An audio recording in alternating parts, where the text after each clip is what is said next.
apoyo de Vendimia de Ciudad 2000 y La Gran Manzana de Ciudad Córdoba.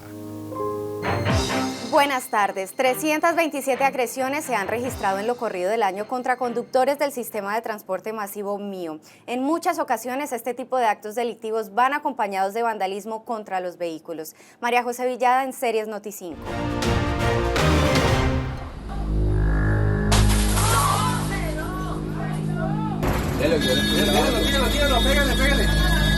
Pégalo. Te está diciendo. Estas imágenes, al parecer, hacen parte de la cotidianidad en Cali. Las agresiones contra operadores del sistema de transporte masivo en Cali se han vuelto una constante en las vías de la ciudad. Más de 300 conductores del Sistema Integrado de Transporte Masivo MIO han sido víctimas de agresiones físicas o verbales en lo que va del año, según cifras compartidas por Metrocali. Esos servidores públicos, quienes día a día movilizan a cientos de caleños, a menudo enfrentan situaciones de terror, en donde las agresiones van desde los insultos hasta los ataques con objetos cortopunzantes. De actos de intolerancia y violaciones a las normas de tránsito, varios conductores del MIO han terminado siendo víctimas de ataques verbales y físicos que en algunos casos han puesto en riesgo sus vidas. Esteban Sinisterra, uno de los operadores afectados, vivió momentos de miedo el pasado 11 de julio cuando un altercado con otro conductor derivó en una persecución que culminó en la terminal Andrés Sanín. Allí, el agresor fue capturado en flagrancia luego de una denuncia presentada por la víctima. Yo hice un arribo allí en la calle 73 con Carrera Otava, que eso por lo general ahí siempre mantiene lleno de jipetos o tipo Guala, ¿no? Vehículos tipo Guala. Entonces yo descargo unos usuarios y allí ellos descienden del vehículo, yo inicio la marcha.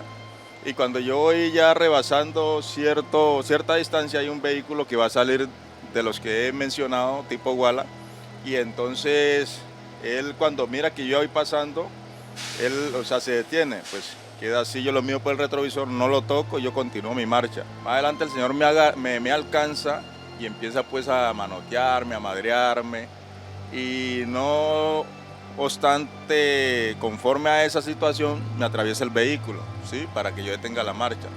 Entonces yo me detengo y pues al ver que él no me deja continuar, entonces yo saco el vehículo al lado izquierdo para continuar mi marcha. Y en esa forma pues él vuelve y me lo atraviesa me metí al lado izquierdo para la misma situación. Me persigue, se mete al terminal de Andrés Sanín y se baja con un machete. ¿Sí? Ya con un machete, pues, a agredirme, a gritarme palabras, bajate, para matarte. Entonces, yo lo que hago es cerrar la puerta, ya mis usuarios habían descendido y yo me quedé ahí tranquilo. Entonces me partió el vidrio panorámico derecho, el retrovisor izquierdo, este que está aquí, y me partió el vidrio de la puerta de pasajeros número 1.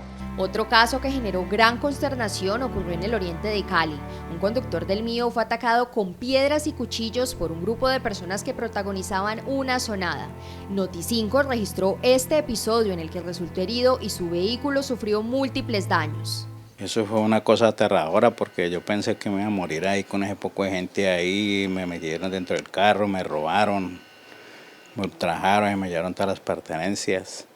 Y ya pues a lo último ya llegó la policía y le tocó hacer disparos para poder que me pudieran sacar de ahí el vehículo. Aunque han pasado 6 meses, Wilson Padilla aún recuerda con angustia lo sucedido.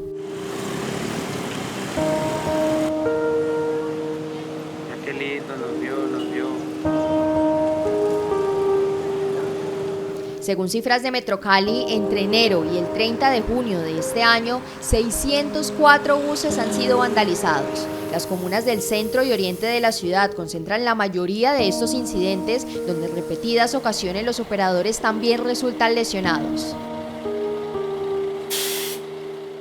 Uno de ellos es Anderson Angulo, quien recientemente fue víctima de un ataque con piedras cuando se dirigía a los patios del sistema.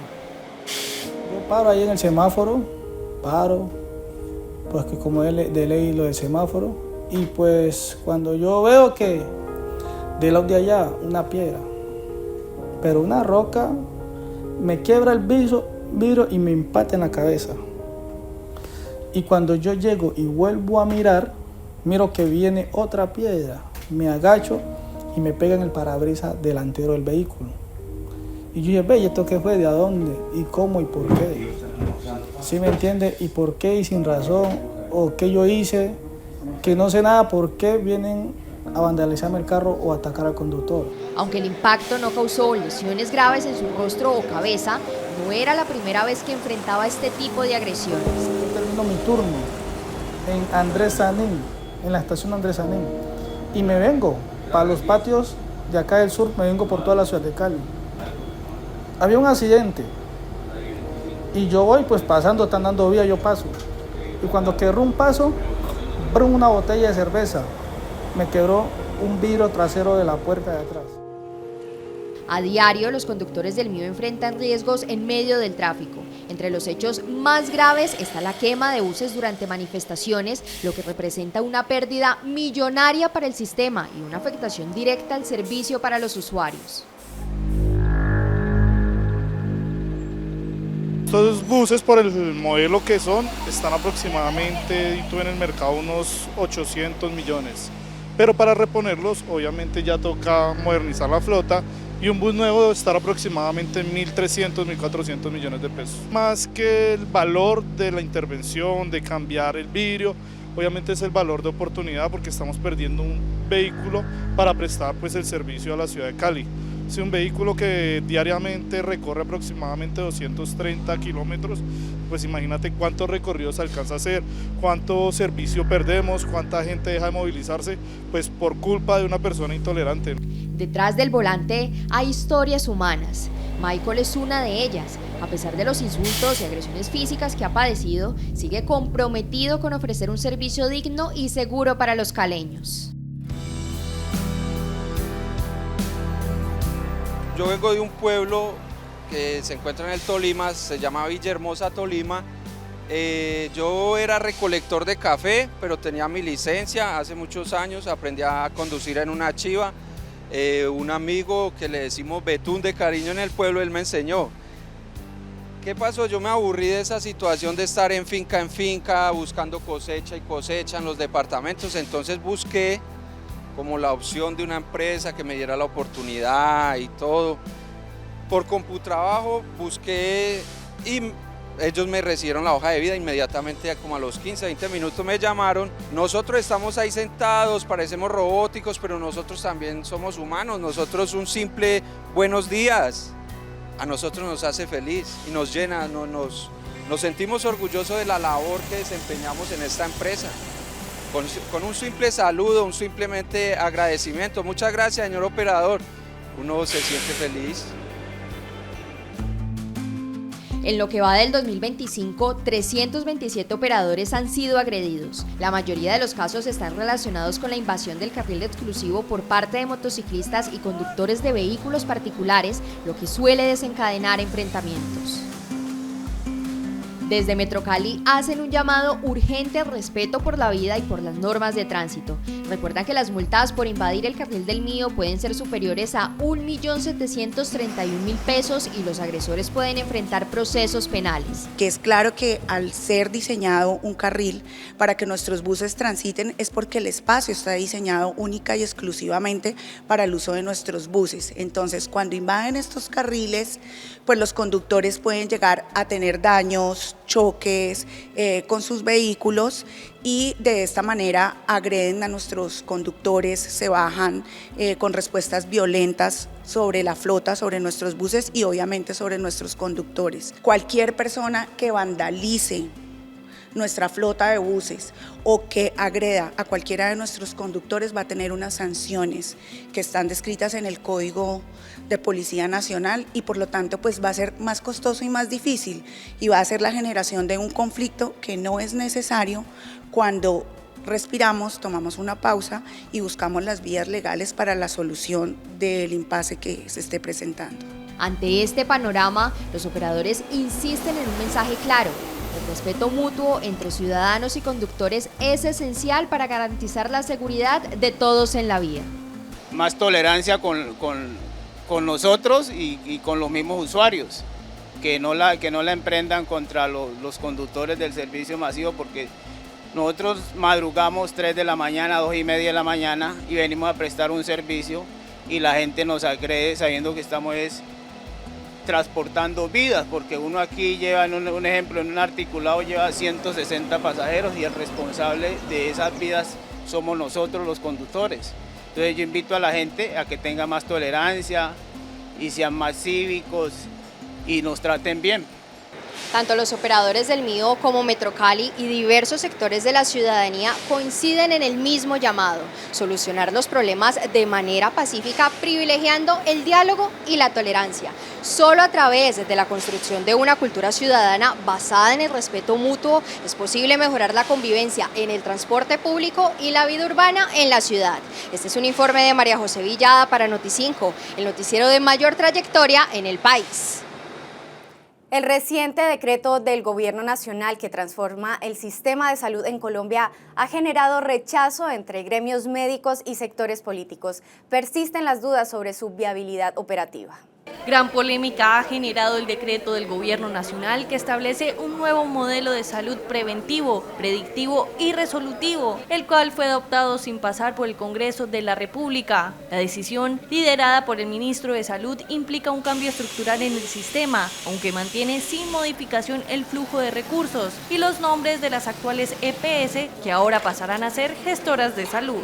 Adicionalmente, plantea un reto financiero, porque hoy no están alcanzando los recursos para los medicamentos y tratamientos, para las atenciones de mediana y alta complejidad. Y a pesar de eso, el ministro pretende que esos recursos se destinen a la politiquería de los equipos básicos en salud. Además, dicen que la puerta de entrada al sistema van a ser los centros de atención primaria en salud y que se requiere adscripción. Ante este despropósito, anunciamos que vamos a demandar este decreto porque no vamos a permitir que el señor Jaramillo y el presidente de la República se salten a la torera al Congreso de Colombia y a las leyes del país. Consideran que el nuevo modelo de salud representa una reforma profunda al sistema sin pasar por el Congreso. Cambia funciones esenciales de las EPS, redistribuye responsabilidades y pretende financiar un nuevo modelo con recursos que ya hoy son insuficientes. Esto genera inseguridad jurídica, agrava la crisis de atención y pone en riesgo a miles de colombianos. Desde ASEMI advertimos, no se puede transformar el sistema por decreto, sin garantías y mucho menos poner en riesgo la atención de los pacientes. El debate está hoy en el Congreso de la República y es ahí donde debe permanecer. Uno de los principales ajustes del decreto es que la ADRES asumirá como única identidad financiera del sistema, concentrando la administración de los recursos. Además, se le otorga a alcaldes y gobernadores la facultad de definir las redes de atención de los pacientes, es decir, decidir qué clínicas y hospitales atenderán a los afiliados. El ministro de Salud expide un decreto que no solo desconoce al legislativo, sino que también excede su potestad reglamentaria. Esto modifica el sistema de salud por la puerta de atrás, poniendo en riesgo no solamente la atención y los tratamientos del paciente, sino que también es una clara evidencia de que desde el gobierno se desprecia la institucionalidad y la democracia. Aquí está en juego la vida de millones de colombianos que se encuentran en este momento en serias dificultades frente a temas de atención, frente a temas de suministros de medicamentos y que nos preocupan en dos sentidos. Primero, en lo que es la inmediatez y segundo, en lo que debe ser discutido a futuro. Varios actores del sistema, entre ellos representantes de las EPS y prestadoras de salud, advierten que el problema de fondo persiste, la falta de recursos. Señalan que los usuarios seguirán enfrentando dificultades para acceder a medicamentos y tratamientos, ya que el nuevo modelo no resuelve los déficits financieros que arrastra el sistema. Estamos claramente ante una usurpación abierta de funciones legislativas El Ejecutivo no puede legislar por decreto sobre el modelo de salud pública de nuestro país. Esto claramente viola el principio de reserva de ley, rompe el equilibrio de poderes y desconoce por completo el control democrático que corresponde al Congreso de la República.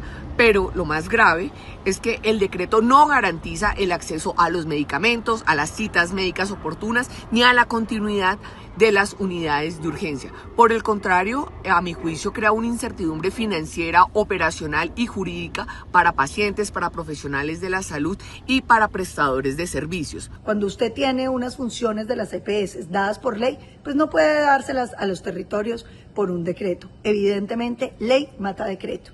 Pero esto además es una muestra de absoluto irrespeto de la Constitución política, que es muy clara en dónde es la dependencia y qué es lo que uno puede reglamentar. Los reglamentos nunca pueden ir en contra de la ley, porque esa es la voluntad del legislador. Si lo del presidente Petro en su presidencia era ser congresista, debió quedarse de congresista y dejar que una persona que respete la Constitución gobernara. Es gravísimo para Colombia tener un presidente que todos los días está buscando cómo romper la Constitución. El debate también ha escalado al Congreso, donde se discute un proyecto de ley enfocado en garantizar mayor financiación y revisar la unidad de pago por capitación UPC, en lugar de transformar la estructura a través de centros de atención primaria en salud CAPS, que implicarían la territorialización del modelo y desplazamiento de funciones de las EPS e IPS. Cambiar el sistema de salud por decreto no solo es riesgoso, es saltarse las reglas que protegen nuestros derechos como colombianos.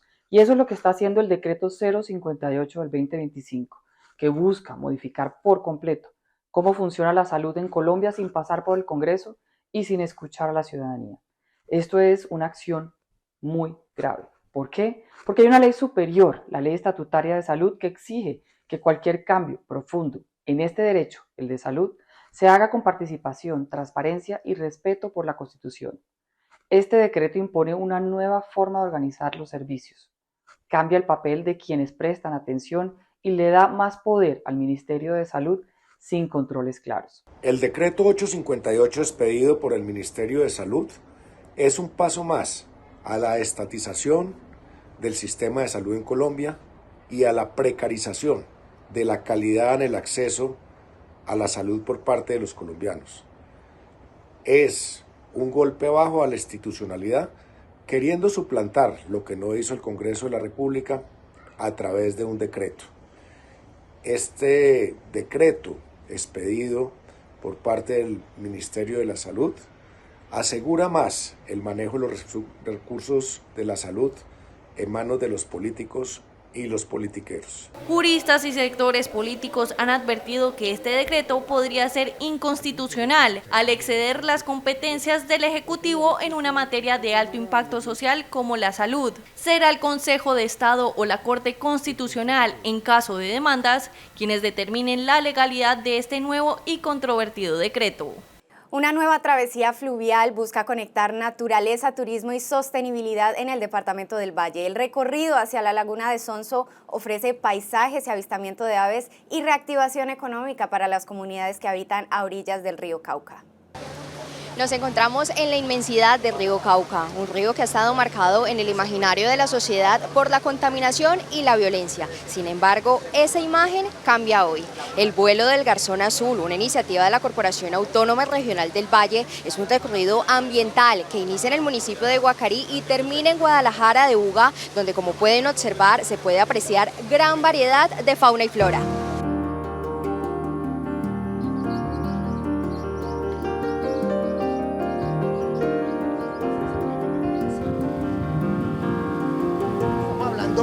De 184 especies de aves. Ustedes vieron las cartillas que entregamos, pues empezando por el garzón azul, pues que atraviesa nuestro río. Estamos hablando de una cantidad de especies arbóreas ricas, donde encontramos samanes, donde encontramos una serie de especies ricas para el ecosistema, más de 24 especies de entre anfibios y reptiles, más de 50 especies de mamíferos. Solo en el recorrido que estamos haciendo hay 31 especies de peces. Un recorrido fluvial de 22,87 kilómetros promete conquistar a propios y visitantes con la belleza natural del Valle del Cauca.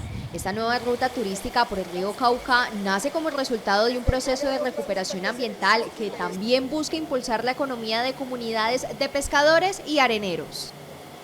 Dejemos de ver el río como el río que recibe las aguas residuales y que es un río contaminado.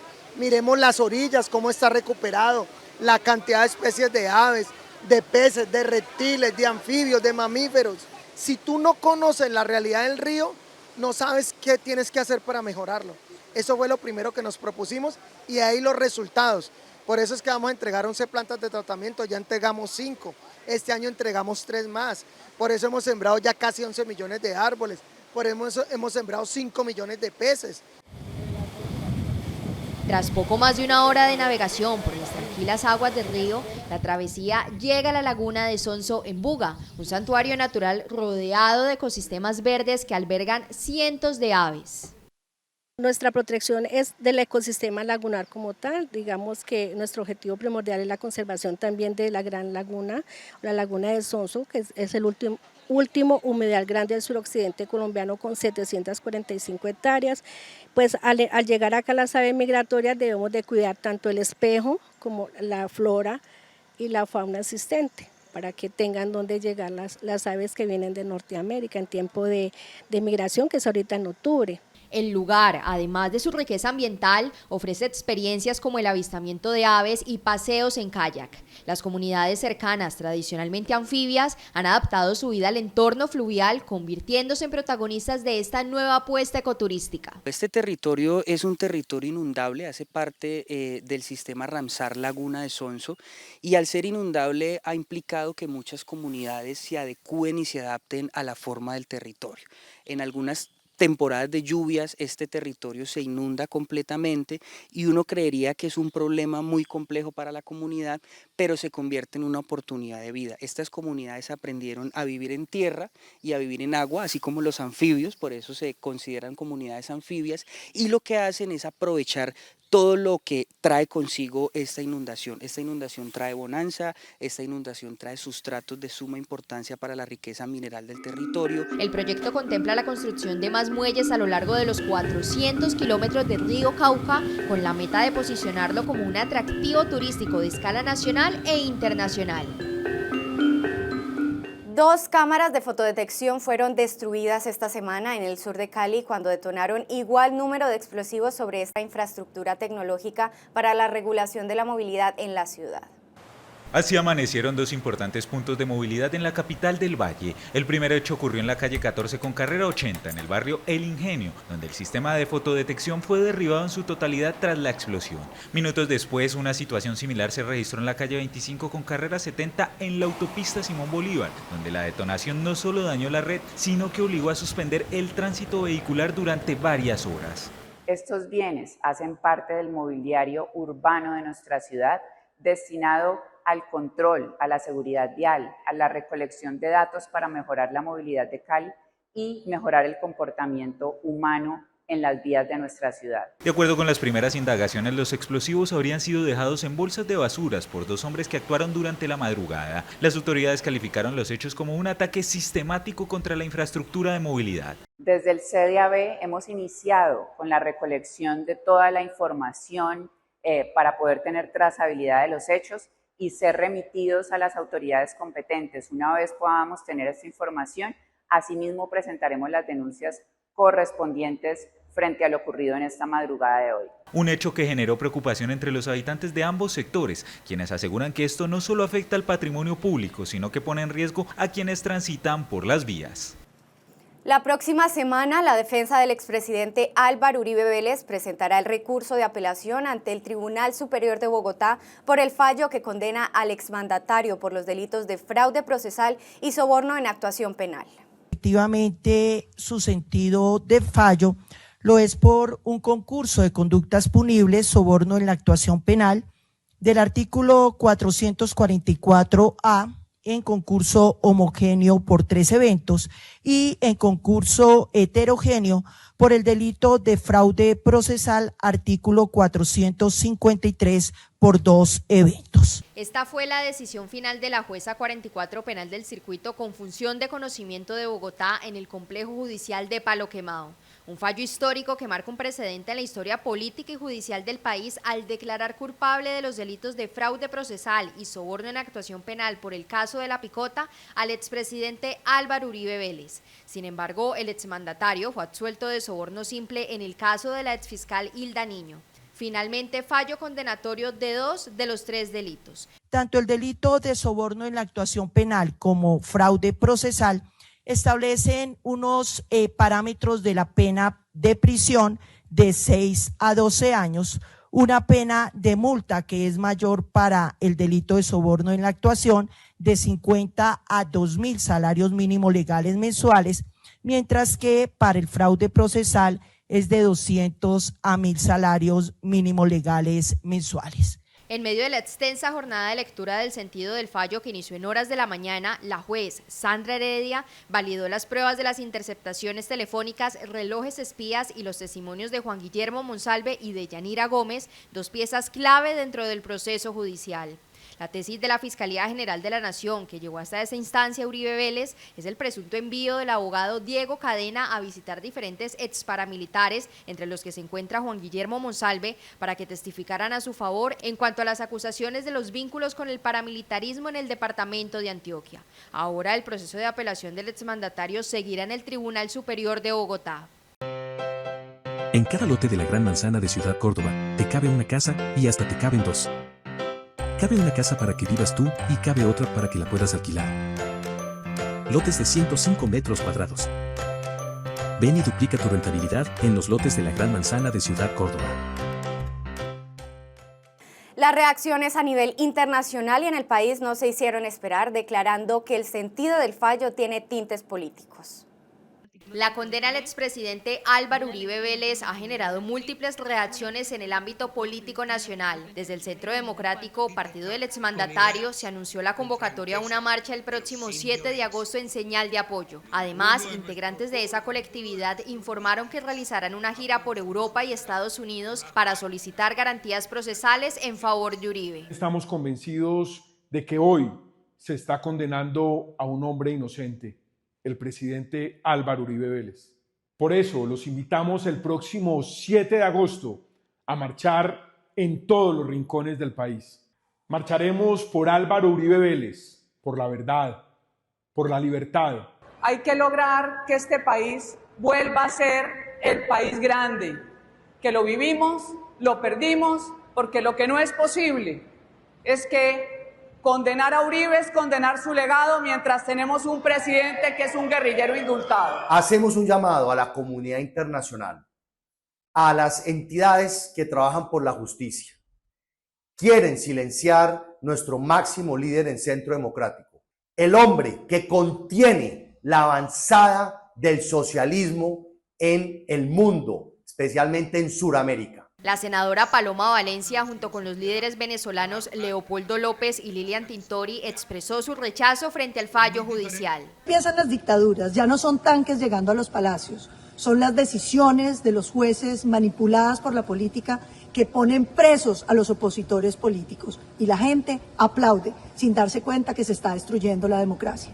El presidente Uribe preso, Miguel Uribe en un hospital luego de un atentado, colombianos, alcen su voz. Todo nuestro apoyo, nuestra solidaridad con el presidente Uribe y con los colombianos en este momento. También se han pronunciado varios gobernadores y figuras políticas de distintos sectores. El presidente Uribe merece todo nuestro respeto, nuestro cariño. Fue un presidente muy interesante, muy importante para todos los intereses de la región Caribe. Hay verdaderos criminales y asesinos a quienes se les ha dictado penas mucho menores a las que hoy la juez Heredia le impone al presidente Álvaro Uribe. Hay verdaderos criminales, violadores y asesinos que no han pagado un solo día de cárcel y ustedes saben perfectamente a quienes me refiero. No me vengan con el cuento que esto no tiene un tinte político ni ideológico. Yo respeto la justicia. Lo que no respeto y rechazo de manera categórica es cómo instrumentalizan la justicia para venganza política. El guerrero que ha combatido a los terroristas y ha enfrentado a quienes están instalando una dictadura populista en Colombia ha sido condenado en una pantomima disfrazada de proceso judicial. El expresidente Iván Duque anunció que, junto con otros 28 exjefes de Estado, ha solicitado a organismos internacionales ejercer observación sobre el caso al considerar que se han presentado irregularidades en el proceso judicial. También estamos mostrando cómo muchas de esas irregularidades van en contravía de tratados internacionales que protegen y tutelan los derechos humanos. Entre ellas se encuentran no solamente el haber adelantado intervenciones de comunicaciones o inclusive haber hecho intervención en registros de comunicación, más de 20.000, sin que medie una orden judicial. El menor que se había entregado voluntariamente en días pasados y quien tendría información clave en el caso del senador Miguel Uribe Turbay se fugó de un centro de bienestar familiar. Aunque no estaba privado de la libertad, estaba pendiente de un interrogatorio. A través de este trino, la Procuraduría General de la Nación rechazó la presunta evasión de un adolescente de 17 años que días atrás se había entregado voluntariamente para colaborar con información clave en la investigación del ataque contra el senador Miguel Uribe Turbay ocurrido el pasado 7 de junio. El menor estaba bajo custodia en un centro de emergencia del Instituto Colombiano de Bienestar Familiar, desde donde habría escapado, lo que encendió las alarmas entre las autoridades. La situación escaló tras el pronunciamiento de Astrid Cáceres, directora del ICBF, quien aseguró que no se trató de una evasión, ya que el joven no estaba privado de la libertad, sino que había rendido una declaración. Horas después, en la misma red social, precisó que el adolescente no ha sido judicializado y que se encontraba bajo custodia del instituto por su condición de migrante no acompañado. La Procuraduría anunció la apertura de una investigación para establecer las condiciones de protección del menor y determinar posibles responsabilidades por su salida del centro. Las autoridades insisten en la necesidad de ubicarlo, ya que podría tener información clave para esclarecer los hechos del atentado. En zona rural de Jamundí, la comunidad impidió el avance de tropas del ejército durante un operativo de control territorial. La acción militar tenía como objetivo dar con el paradero de integrantes de grupos armados ilegales que operan en esta región del suroccidente del país.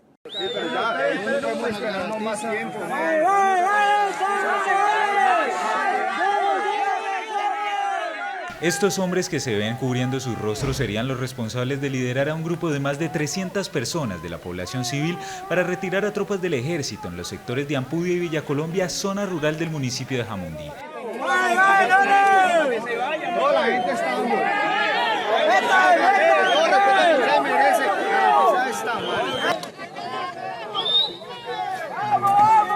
Situación que con el paso de las horas se ha tornado tensa, ya que en video se escucha que alrededor de 150 uniformados estarían retenidos desde las 10 de la mañana, sin recibir alimentos y rodeados por estas personas, algunas de ellas presuntamente instrumentalizadas por las disidencias de las FARC.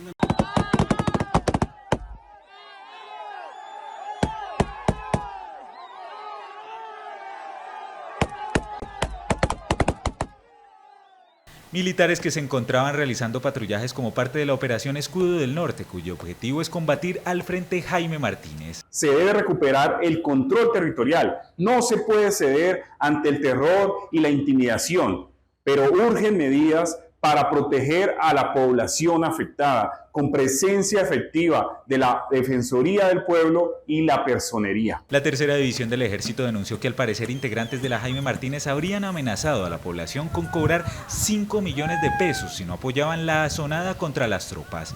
Las familias que no salieran a la azonada el día de hoy deberían de pagarle a la estructura 5 millones de pesos. Caso omiso, proceden al destierro.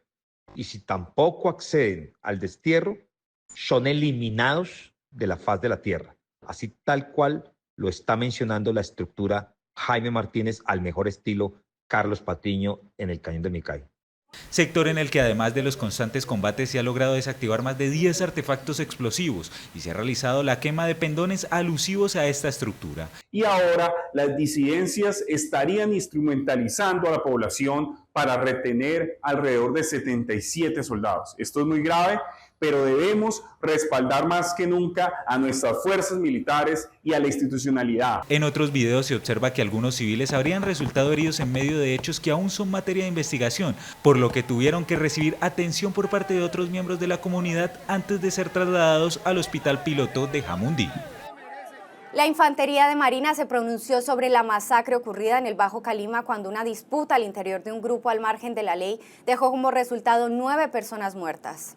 La violencia entre grupos armados ilegales volvió a sacudir la zona rural de Buenaventura, donde fueron asesinados 7 presuntos integrantes de la disidencia Jaime Martínez, en un hecho que habría ocurrido por un ajuste de cuentas al interior del mismo grupo. Una vez más vemos la barbarie de estos grupos, y en este caso lo que vemos es que no tienen ninguna ideología, y básicamente a raíz de un tema de plata, entre este mismo grupo ellos se masacran. Entre ellos hubo una disputa por el poder de esta comisión, donde se robaron unos dineros ilícitos producto de sus economías ilícitas y se produjo esta masacre. El ataque se registró en el sector de Bajo Calima, una zona estratégica y altamente disputada por estructuras armadas al margen de la ley. Según información preliminar, las víctimas mortales serían 9, aunque hasta el momento solo se han recuperado 7 cuerpos. Por ello, funcionarios de la Personería de Buenaventura y tropas de la Armada Nacional se desplazaron hasta el lugar para verificar la situación y establecer el número total de fallecidos. Continuamos con las operaciones ofensivas en el área, garantizando la seguridad de la población civil, pero si bien es cierto, también hemos podido determinar que el punto donde se originó esta lucha de poderes entre ellos, si bien es cierto es en el Bajo Calima, fue en el área rural en profundidad, donde ellos tienen su campamento que estamos tratando de ubicar y verificar esta situación en esta área. Producto de esta escalada de violencia, cerca de 300 familias permanecen confinadas en sus viviendas por temor a represalias y diversas actividades comunitarias han tenido que ser suspendidas ante la falta de garantías de seguridad. Colombia recibió por la frontera con Ecuador 1.000 reclusos de cárceles del vecino país. 400 de ellos llegaron a Cali. La Personería advierte sobre su posible libertad y la falta de espacio para su traslado a centros penitenciarios de la región.